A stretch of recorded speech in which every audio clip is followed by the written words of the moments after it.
welcome back to Asian Pulse. I'm your host, Shivagni Naikar, and thank you for tuning into Asian Pulse Television, your information and educational channel. Vancouver saw a much greater amount of wet weather in the summer of 2020. That is why the forest fires in the interior are out of control. It's mostly felt in Alberta, Saskatchewan, and other provinces in the east. One lockup after another, staying indoors due to poor air quality, and 57% of ER patients are from heat exposure, and especially those that have asthma and bronchitis. Drink plenty of water and stay indoors as much as you can. We are lucky that our air quality is clear. We are not out in the woods. Our infection rates in BC is increasing. Now, people who are infected are the ones who are refusing to get their vaccination. So vaccinations is free, so get yours now. I'll be right back after these words from our sponsors. Buying or selling a house is a difficult process. Get Prem Prakash from Saba Realty Limited to find you your dream home, whether it's your first house, upgrading, or investment property. Always at your service with a fast, friendly, and honest opinion. Prem Prakash will guide you through the entire process. Get in touch with him today for a free, no-obligation consultation at 778-840-5866. I understand how important it is to have a place called home, and it's frustrating using your hard-earned money on rent. Vic Prasad can make you a homeowner. Get pre-approved services provided to first-time buyers and new immigrants. You can qualify for mortgage even if you have bad credit. Call Vic Prasad now on 604-306-6647. Vic Prasad is associated with Craft Mortgages Canada Incorporated. I understand how important it is to have a place called home, and it's frustrating using your hard-earned money on rent. Vic Prasad can make you a homeowner. Get pre-approved services provided to first-time buyers and new immigrants. You can qualify for mortgage even if you have bad credit. Call Vic Prasad now on 604-306-6647. Vic Prasad is associated with Craft Mortgages Canada Incorporated. Community Outreach Pharmacy, providing in-home pharmacy services. This includes our specialized diabetes and blood pressure monitoring program, Free blister packing, free deliveries, and an in-home injection service throughout the whole Lower Mainland. Call us at 604-777-5601 for more information. We have invited Haroon Khan, President Pakistan-Canada Association. He is in our studio to talk about Islamophobia and why Muslims fear for their safety. So have a look. In our studios, it's my pleasure to introduce to you Haroon Khan. Haroon has been a figure in the community for many, many years, and how he started that, his dad was also very proactive in the Pakistani community, and he was the one that started the first mosque in Vancouver. And Haroon is the past president of Pakistan Pakistan-Canada Association. Pakistan-Canada Association here. So we are here today to talk about what is happening in the Muslim community. So welcome. Thank you, Camila. It's a pleasure to be here. It's always great to see you. So before we start, we have a lot of time to talk about this. Can you introduce yourself? Talk about the organizations you have been involved and the things that you have started, everything about you. Sure. Well, I'm a trustee of the Al Jamia Masjid Vancouver. As you had said, it's the first mosque established in 1963 by my father and a number of pioneers, one of whom we lost recently, MZ Khan, and many others from various backgrounds that made it a reality. The Pakistan-Canada Association is the first community-based organization of its kind. Will be close to 60 years worth of service to the community there. I grew up in it. My father really blazed the trail, not just for the Pakistani and Muslim community, but also working very, very diligently and very hard for multiculturalism. So he served with the affiliation of multicultural societies and service agencies, VMS, and many other places. So his pioneering work was very important for all communities, and for me as his son, it's my way of keeping up that work. He passed away very suddenly, and it was a very difficult time, but one of the ways of coping with it was to do the work, and the work in and of itself, it can be very challenging, but it's also very rewarding. Very empowering too. Yes. Because you are carrying his torch now to be able to move forward. And because, like you said, it's a healing too. Yes. That the work that he has started, all of a sudden it came to a halt because he passed away. And I remember when your dad died. I Yeah. remember very well. I went to your house Yes. to pay my tribute or my respect to your family. And at Thank that you. time I was Thank very, very new, and you guys were very young. So were you born in here? Or I was born.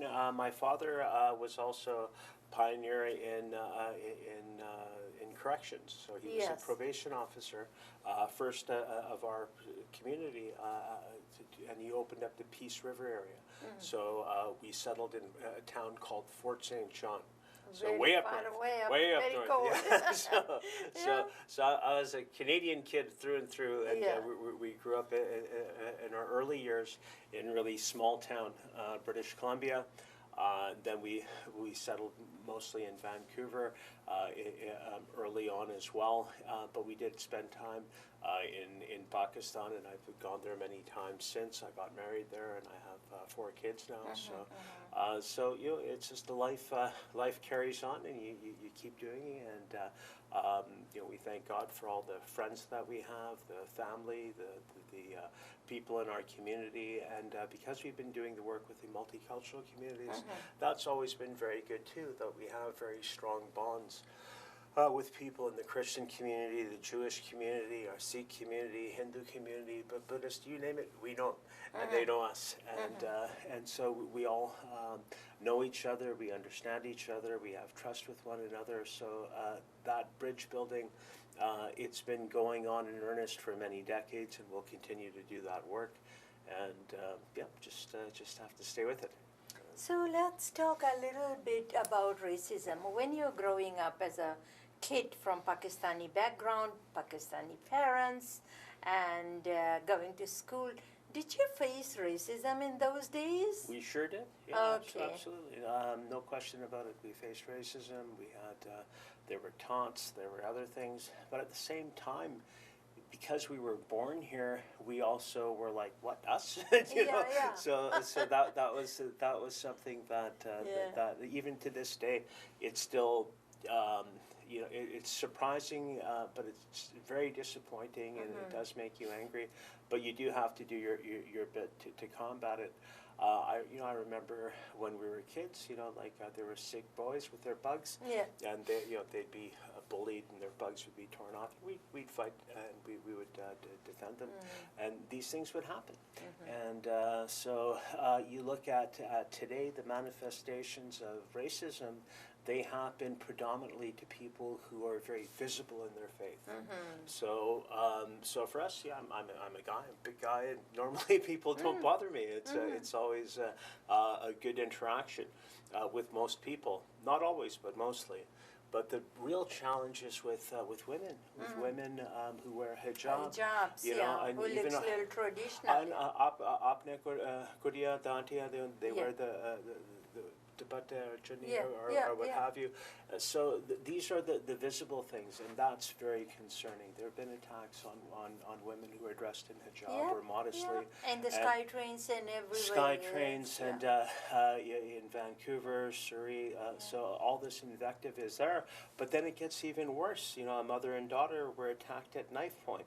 There was a Muslim man who had a big beard, and they cut his beard. And so it's this kind of thing is it creates a certain level of anger. There is some fear. There is a real sense of concern. So there have been a great outpouring of support from the various communities. But the underlying hatred is there. It's not an anomaly. It's actually been in Canada and in countries around the world for many centuries. And this is the settler colonialism mentality. And a lot of it goes hand in hand with white supremacy. And I get along with white folks very well. And but because you don't have no accent, you can speak English very well. You were not an immigrant. Even your dad was an immigrant, but he came and you went to school in 1970s then, when you started elementary school and things like that. You know, when I first came to this country, I came in 1990s, early 1990s, And then when I will work on Commercial Drive, because Yes, there was yeah. only one grocery store, Yeah. Indian grocery Yeah. store, that everybody used to go, I and there remember. was only one theater Yeah. on Commercial Drive that people used to go and Yeah. watch Yeah. the movies and Yes, all that. that's right, And then yeah. people will say, go back home, Paki. I look around myself, I said, who are these talking about? That's right, I'm yeah. not Paki, first of all. I mean, I didn't know what Paki meant. Well, Honest to God, I didn't know what that meant. Sure, And later sure. on, they think, and I said, are they thinking I'm from Pakistan? Uh. Then I found out, no. They are people that wear turbans. I don't. I even to this day, I don't know why they were saying. But Sure. later on in life, I mean, for myself, maybe they don't say anything on my face. Maybe they talk behind my back. If I don't hear, it doesn't bother me. Yeah. But I always stand up for if I hear something. Exactly. And I think that's what we need to do. So let's go back from there. Moving forward, I want you to talk about, like we are talking about 1960s and 70s when we were in school and how very few of us were Yes. visible minority in That's those days. Yeah. And we stand out any crowd Yeah. because we are black, brown or whatever. sure. We were not Yeah. fitting. But we have to remember this country is built on immigrants. This country is a diverse country. People from all over the world are here. That's, I mean, thanks to the First Nations people that allowed us to be on their land. Yeah, well, Right? you hit the nail on the head. You have the indigenous people, and look at the discoveries they've made at these residential schools. So you've seen right from the beginning of Canada, it was a settler colonial project, and so they came in and they pushed them out, and they were relegated to very tough situation. And it's only been in these last 50 years that the real building blocks of their nationhood, the recognition of the territories in which we live in. These are indigenous lands, and we're their guests, really, and we appreciate them. There's a greater appreciation, but there's also a horror and a sadness that has happened because of these discoveries, and they've known about it for a long time. But now that the reality is that it's being uncovered, it opens up a zuckum, like a wound. yeah, The wound, the yeah. zuckum is there, and so that happens. And you know, we had at our mosque, we had Inspector Terry Young of the Vancouver Police Department. He's a South Asian fellow, and he's Chinese, and so he goes, well, you know, I walk out and I'm in uniform, and people hate me because I'm a policeman, and then I take off my uniform, and they hate me because I'm Chinese. And so, you know, so what are you going to do? It's so there's hatred, and so when you see people in Chinatown, the elderly in particular, they're targeted by these racist bullies, and they're beaten. You know, just for being Chinese, and so that's a horrible thing. You know, we had Constable Darren Ramdor, who is also there as well, and he's Indian, but he sees it, and I think everybody in all levels of government, in NGOs and charities, and the work that we do, it's come together in such a way that we all have to.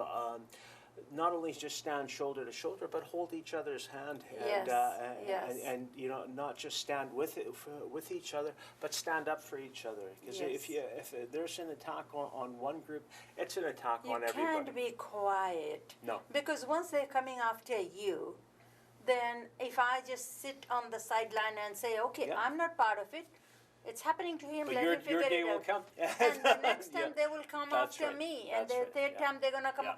Then there will be no one to support you. So I think attack from one community or one community, I think we as a community, as people, should come together to be able to support that I am with you. Absolutely. Yeah. So And solidarity. the solidarity is important. It's and that important. is what we should be doing with our First Nations brothers and sisters. Absolutely. History is repeating itself. Sure. Maybe so many of us didn't know what happened to the First Nations, how they were pushed back in the, where villages and things like that, Yeah. and how their children were stolen from them and genocide by so-called under the name of education, right? Yeah, but- So Yeah. So now it's all coming up. What are we doing? We are staying silent, and that's the worst thing we can do Sure. for any community or any group of people. Yeah, and it's also looking for somebody to blame. So with the Indigenous people, yeah, they were treated horribly not only by government, but by law enforcement, by all these agencies, and the church, the Catholic Church at that time that ran those schools. And but now there's been an uptick in burnings of churches. There was just last week a church in Surrey was burnt to the ground, and we have to stand and so with those churches as well, because those are places of worship. Those are places of God. No matter what happened in the past, through them, they're still important places for people to have some spiritual place to go. And there are a lot of First Nations people that hold tight to that faith, as well as their Indigenous faith. And so for people to think that they're doing something good for the Native people by burning churches down, it's wrong. And most of the people that I've spoken to, they would agree with that assessment. So, you know, as much as you think, oh, I'm an ally, let's go burn these places down, you're doing a disservice to all the people that have died. So, you can take really aim at any group, and every group is hard done by in one way, shape, or form. But I always like to think that, look, you're all, in the Quran it says you were brought into this world in nations and tribes, different colors, different faiths, different looks, different languages, and not to hate each other, not to fear each other, not to mistrust each other, but to know each other. Just get to know somebody. Once you get to know them, like you have an understanding. You may not entirely like them, then just say, well, see you later. But for others, you embrace, you come together. Well, your diversity is the strength, and that's something that really, at a very early age, I got it, and I understand it, and I live it. I take my own kids. Our community keeps doing this work, and so we feel that if we continue doing that, ally with people that feel the same way, come and talk to people like you on these shows, talk to your audience and say, hey, look, we're all together. We're in this thing together, and that's an important thing to communicate, that we are a human family, and what good are we if when we hear something wrong going on, if we're silent, we're complicit, and that's something that your life is more than just being comfortable in your home. When things happen to people, it's not just thinking silently to yourself, oh, it's terrible. Do something, say something, talk to the people that are in positions of power, talk amongst yourselves, and come together. And we've seen it. Yeah. Like this summer has been amazing. You see, many communities Came together, Black have Lives come Matters together. and all that. Exactly, Yeah. they've come so together. we were all together. So that Another movement thing is I there. was going to ask you too, and we were going to talk about Islamophobia. Yeah. But we will talk about that a little bit later. Sure. No one is born racist. A child, when he's born, doesn't know, and we don't even have a choice who we want to pick as our parents. But every child is innocent. Yes, so when we yes. talk about racism or these people targeting certain group of people very young age from the schools and all that, where do you think this kind of behavior starts? It's taught, and Taught by whom? By the parents or their caregivers? In some cases, it's the parents, it's the communities, it's the friends, and then there are a lot of people, especially when they're young, they're lonely. They don't belong anywhere, and so they become particularly vulnerable.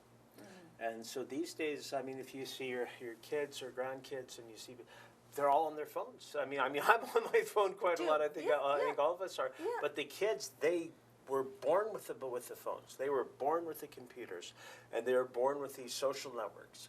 And so these social networks, if you get involved in something that's of interest to you, there's something that can warp you, and if you're not careful. And so you get involved, and so with social media online, there are internet groups out there that prey upon people that are ignorant, and these young white kids, they get ensnared by these propaganda type forums, and so we Dialogues that's happening on social Yeah. media, because I am not part of any group. I'm an adult, so Yeah. I just choose to be in certain social groups. So Sure. yeah. Well, And see, then I we're don't- we're yeah. face to face. So Yeah. we're talking, we're Yeah, engaging yeah. with each other head on, and that's an amazing thing. And we But- started this thing in last 15 to 20 years, Yeah, right? yeah. That we all are working with cell phones. So Yeah. maybe if that is the issue, then our children are get into that. Maybe it's also the responsibility of the parents. If we as a parent is on the phone or social media night and day, the minute you come home, you're cooking, you're still looking at that, listening to something, Sure. then you put the phone away. Yeah. And that's the only way you can teach your children that while I'm home, we're going to have one-to-one conversation with no TV and no phones. Yeah. I mean, make some kind of arrangement at home. Sure. Well, there's that, but the other thing as well is to engage with people that are not just like you. This is the other thing too. So we talked about Black Lives Matter, the Indigenous things, the Islamophobia things that have happened, other areas where people felt compelled to come. Right, so when there was an attack on a mosque in Montreal, in Christchurch, or this thing that And happened in Toronto. London, Ontario, Yeah. people felt compelled to come, and so people came by the tens, the hundreds, and the thousands, and so because people feel that those are huge community building opportunities for people to come and say, hey, you know what, this thing happened, but it didn't happen in my name. It didn't, like, I don't believe in this. And so people do come together. And they also come together on social media too. Like, social media certainly has its merits. It's an incredible thing for crowdsourcing, for crowdfunding, and for bringing people together. And the more people that can come and look and see and hear whatever message you have, and you can come across, it's certainly valuable. But the flip side of it is that for other people that don't have that base, that foundation, they can be pushed and pulled, right? Like, they can be pulled into different directions, and so just like a car, you know, you can use that car to move. It's a vehicle. But a vehicle used in an improper way, like it happened in London, the guy used it as a weapon, Yeah. just like a gun. Yes. He used To his kill, truck, yeah, and get he rid used of his this. truck, and he took out the whole family, four kids, for four, grandmother, mother, father, and a daughter, and the boy was the only survivor. And they were, you know, just like with an intent to kill him, and they killed him. And that young man that killed him, and he did it on purpose. And when he was, what, 21 years old? 21 years old, and again with body armor. And when they took the body armor off, he had swastika T-shirts and stuff like that. So somebody got to him, and you think to it, again, it doesn't make any sense. But these people did not act alone. Right, like in Europe, some years back, there was a lone gunman, and he was again fitted and kitted, suited and booted in armor, and you know, automatic weapons, and just killing people.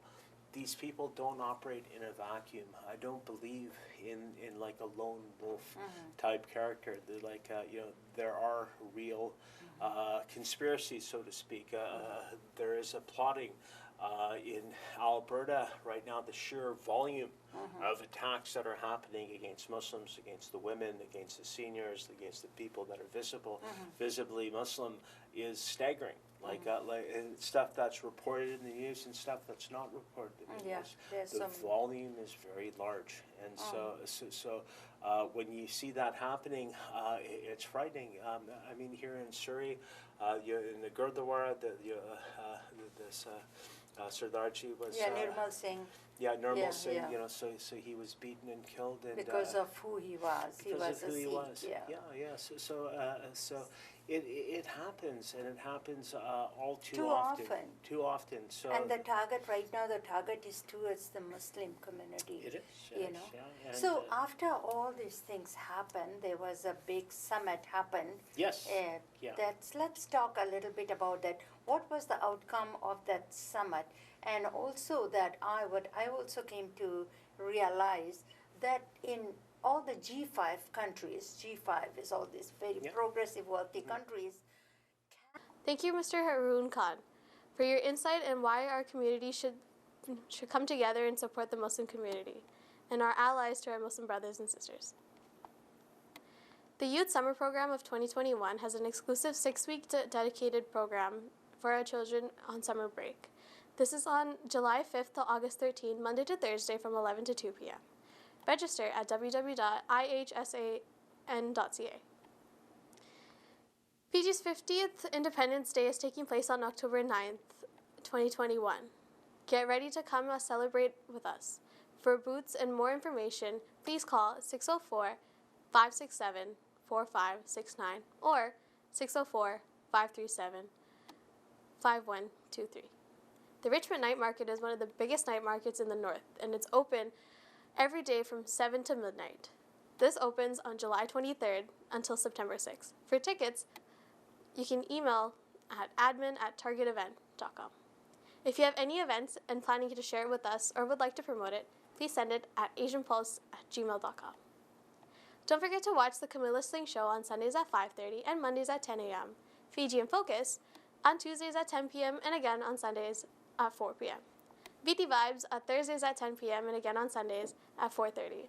All our shows are aired in Alberta and BC times. Keep watch of these shows and please give us your feedback.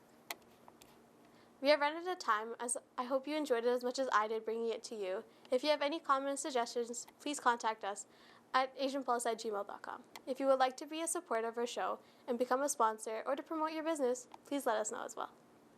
Before I leave you with these thoughts. Darkness cannot drive out darkness, only light can do that. Hate cannot drive out hate, only love can do that, by Martin Luther King Jr.